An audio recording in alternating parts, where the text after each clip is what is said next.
Shalom bien-aimés dans le Seigneur. Nous sommes là pour des moments forts de prière. Nous voulons prier, nous voulons chercher Dieu parce que les temps que nous avons, c'est des temps de chercher Dieu. Sans Dieu, nous ne pouvons rien. C'est Dieu qui est notre force, notre soutien. C'est lui qui nous fait remonter la morale. Vraiment, il est temps, bien-aimés, que nous puissions nous préparer comme nous disons. On est là à la table du roi. À la table du roi, en fait, là où le Seigneur il répond à nos besoins, là où le Seigneur étend sa main sur nous. Nous allons partager une petite exhortation dans le livre de Marc 16, premier verset. Nous allons sauter quelques versets. Nous lisons au nom de Jésus. Lorsque le sabbat fut passé, donc Marc 16, lorsque le sabbat fut passé, Marie de Magdala, Marie mère de Jacques et Salomé achetèrent des aromates afin d'aller embaumer Jésus.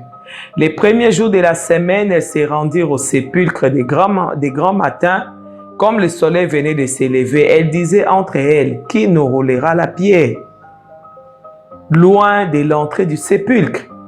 Et levant les yeux, elles aperçurent que la pierre qui était très grande avait été roulée. Elles entrèrent dans le sépulcre, virent un jeune homme assis à droite, vêtu d'une robe blanche, et elles furent épouvantées. Il leur dit, ne vous épouvantez pas, vous cherchez Jésus de Nazareth, qui a été crucifié, il est ressuscité, il n'est point ici. Voici les lieux où on l'avait mis.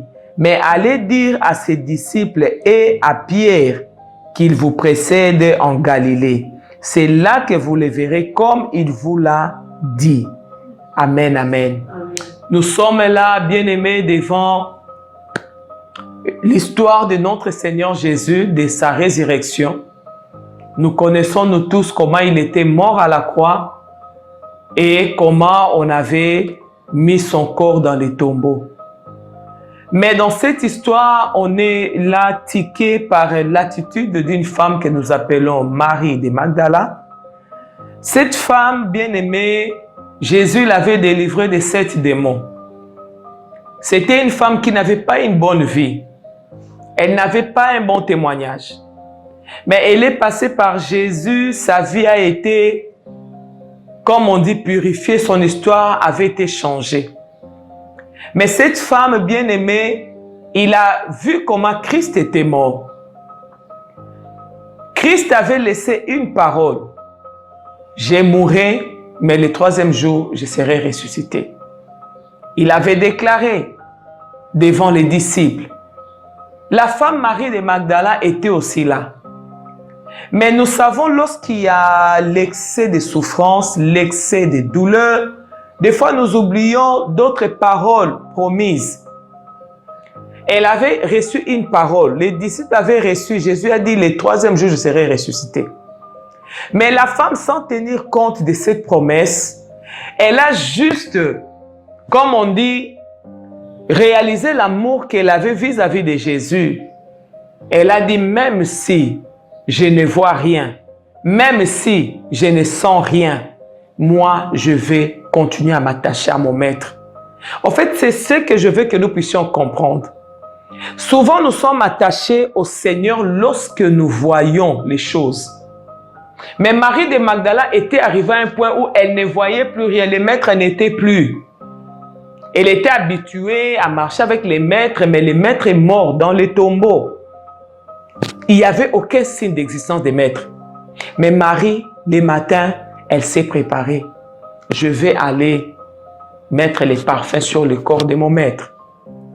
Elle s'est levée accompagnée des autres. Mais en cours de route, il y avait une question qui montait dans leur cœur. C'est vrai, le maître est mort. Il est dans les tombeaux. Mais il y a une grosse pierre qui va constituer une barrière pour que nous ne puissions pas entrer là où on a mis les maîtres.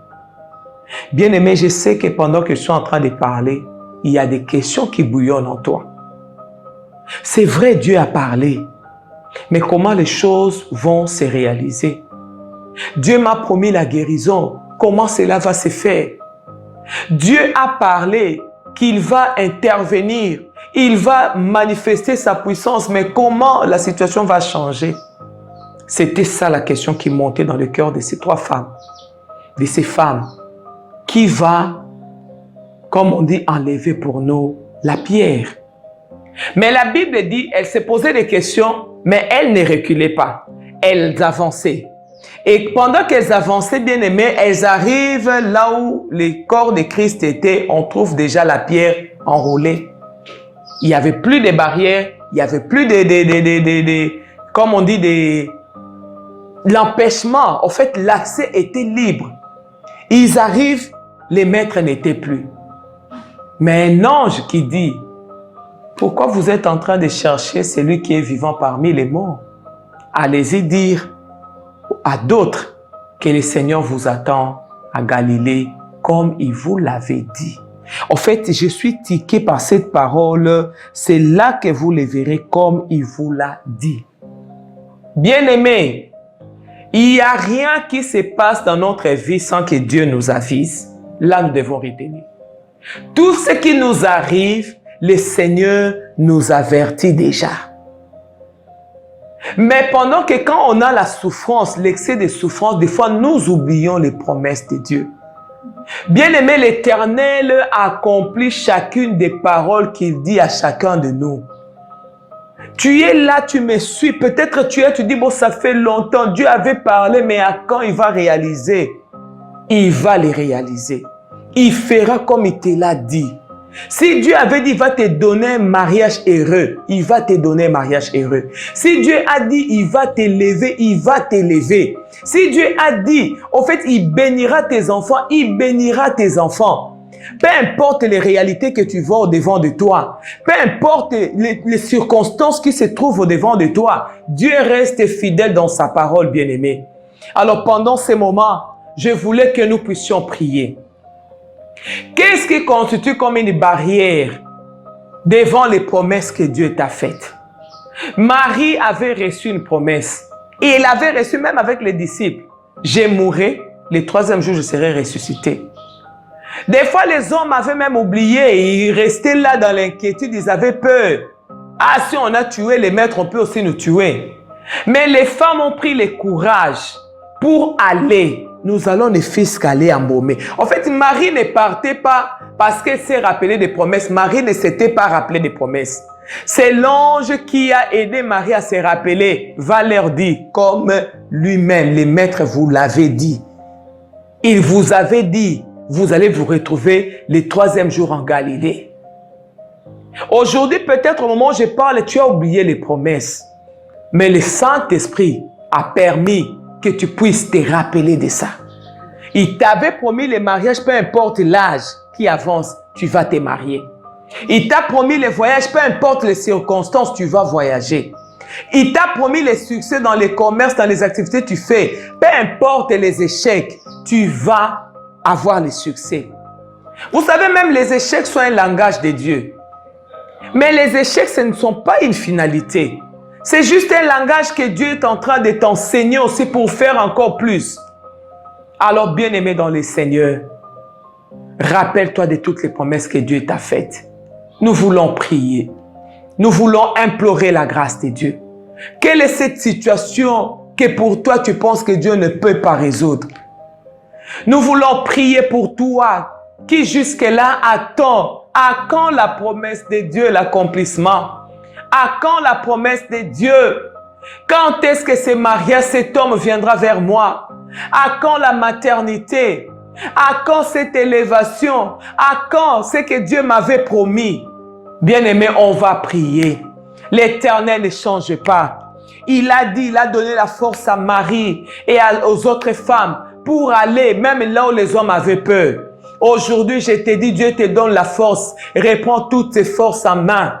Lève-toi et rappelle-toi de toutes les promesses de Dieu. Seigneur, je te prie, Seigneur, oh Dieu. Je laisse, Éternel, oh Dieu, Papa, cette personne qui attend, Seigneur, l'accomplissement de tes promesses. Éternel, souviens-toi, Éternel, oh Dieu, de cette personne qui est en train de crier jour et nuit. Seigneur, de ta fille, de ton fils qui a perdu de l'espoir. Elle ne sait pas, Seigneur, oh Dieu, où trouver les secours. Seigneur, je prie, Seigneur, que tu manifestes ta main sur la vie de ton fils, de ta fille, Seigneur, sur la vie de ton serviteur, de ta servante, oh Jésus, les promesses que tu as données, que cela s'accomplisse au nom de Jésus. Aucune barrière ne va empêcher, aucune barrière ne va empêcher. Dieu t'avait promis les mariages, il va l'accomplir. Il t'avait promis les voyages, il va l'accomplir. Il n'est pas un homme pour mentir, ni un fils de l'homme pour se repentir.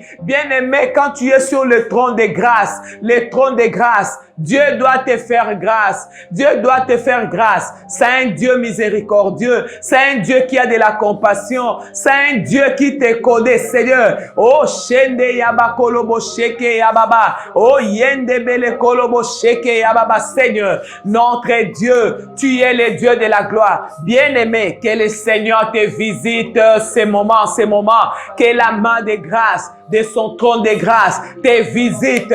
Oh, ce qu'il dit, il l'accomplit. Ce qu'il dit, Seigneur, il l'accomplit dans le nom de Jésus. Il est le Dieu merveilleux. Il est le Dieu qui ne change pas dans le nom de Jésus. Alléluia, Seigneur. La maternité a traîné. Mais moi, j'ai vu des femmes stériles avoir des enfants. C'est vrai, le chômage a traîné. Moi, j'ai vu Dieu donner le travail aux chômeurs. Des fois, tu te dis, Seigneur, je n'ai rien à manger. Le pourvoyeur, c'est notre Dieu. Alors, bien-aimé, nous allons prier pour la maternité. Que Dieu ouvre tes entrailles. Que tes entrailles acceptent les bébés. Que Dieu ouvre. On va prier pour ta santé. Là où il y a la maladie, que la guérison entre au nom de Jésus. Peu importe le nom de la maladie. La Bible nous dit le nom de Jésus est au-dessus de tous les noms. C'est-à-dire ta maladie là, ce n'est qu'un nom. Mais le nom de Jésus est au-dessus. Il doit te guérir. C'est ton Dieu. C'est Jéhovah Rapha. Bien-aimé, on va maintenant prier pour que la grâce de la guérison soit déversée là où tu es dans ta maison, là où tu nous suis. Que la grâce de la guérison descende dans le nom de Jésus. Seigneur, fais descendre la grâce de la guérison. Seigneur, touche les gens qui sont dans les hôpitaux, touche les gens qui sont malades, que ce soit les sida, que ce soit les tubercules, je ne sais pas quelle sorte de maladie. Seigneur, nous prions que la guérison se manifeste au nom de Jésus. Seigneur, guéris les malades. Guéris les malades au nom de Jésus. Guéris les malades. Que les paralytiques marchent là où les os, Seigneur, sont devenus faibles. Que la puissance de la guérison puisse toucher dans le nom de Jésus. Que la puissance de la guérison touche. Seigneur, nous libérons les entrailles. Seigneur, nous libérons les entrailles. Que la maternité s'ouvre au nom de Jésus. Donne des enfants sur ton trône de grâce. Sur ton trône de grâce. C'est le trône de grâce. Seigneur, je n'ai pas mérité, mais c'est ta grâce. Je n'ai pas mérité la guérison. Ta grâce me guérit. Je n'ai pas mérité la maternité. Ta grâce me donne les enfants. Je n'ai pas mérité le travail. Ta grâce me donne le travail. Seigneur, par ta grâce, visite, Seigneur. Par ta grâce, relève, Seigneur. Par ta grâce, oh Seigneur, soutiens. Par ta grâce, donne la victoire dans le nom de Jésus-Christ. Que le Seigneur vous bénisse. À la prochaine.